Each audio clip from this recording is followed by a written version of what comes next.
ഇതല്ല ഇതിനപ്പുറം ചാടി കടന്നവനാണ് ഈ കെ ജോസ്. ഇന്ന് പ്രത്യേകിച്ച് ഒരു പണിയില്ലാത്തതുകൊണ്ട് നമ്മൾ പോകാൻ പോകുന്നത് വർക്കല ബീച്ചിലോട്ടാണ്. അങ്ങനെ നമ്മൾ ബസ്സിലാണ് പോകുന്നത്. ടിക്കറ്റൊക്കെ എടുത്ത് ബസ്സിൽ കയറി. ഈ മേഡം ഇത്തിരി ബിസിയാണ്. മേഡമാണ് നമ്മുടെ ട്രിപ്പൊക്കെ കോർഡിനേറ്റ് ചെയ്യുന്നത്. ആൻഡ് ഈ മേഡത്തിൻ്റെ മുഖത്ത് കാണുന്ന സന്തോഷം അത് ബീച്ചിൽ പോകുന്നതിൻ്റെയാണ്. ആൻഡ് ഡ്രൈവർ അങ്കിളിന് വിശ്വാസം ഇല്ലാത്തതുകൊണ്ട് ഇവിടെ ഒരാൾ മാപ്പൊക്കെ നോക്കിയാണ് പോകുന്നത്. ഇൻ കേസ് അങ്കിളിന് വഴി തെറ്റിയാലോ. ആ വഴി വല്ലതും അറിയോ? ഞങ്ങൾ ഇവരെ ഫോളോ ചെയ്താണ് പോകുന്നത്. അങ്ങനെ ഞങ്ങൾ ആരൊക്കെയോ ഫോളോ ചെയ്ത് ലാസ്റ്റ് ബീച്ചിലെത്തിയപ്പോഴാണെങ്കിൽ ഒടുക്കത്തെ വെയിലും. അങ്ങനെ ഞങ്ങൾ ക്ലിഫിൻ്റെ മുകളിൽ പോയി കുറേ നേരം ബീച്ച് കണ്ട് മതിയായപ്പോൾ താഴെ പോകുന്ന തീരുമാനിച്ചു. അങ്ങനെ എങ്ങനെ ഞങ്ങൾ താഴെ എത്തി എന്നുള്ള അതിസാഹസികമായ യാത്രയാണ് നിങ്ങൾ കണ്ടുകൊണ്ടിരിക്കുന്നത്. ഒരാവശ്യമില്ലാണ്ട് അവിടെ ഉള്ള കണ്ട പാറയിലൊക്കെ വലിഞ്ഞ് കയറി.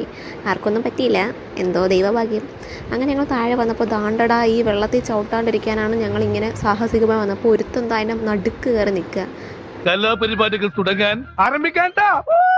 അങ്ങനെ ഒരുപാട് ഫോട്ടോസൊക്കെ എടുത്ത് കഴിഞ്ഞ് ബീച്ചിൽ കുറേ നേരം കളിച്ച് ലാസ്റ്റ് മതിയായപ്പോൾ നമ്മൾ തിരിച്ച് പാക്ക് ചെയ്ത് ഹോസ്റ്റലിലോട്ട് പോയി.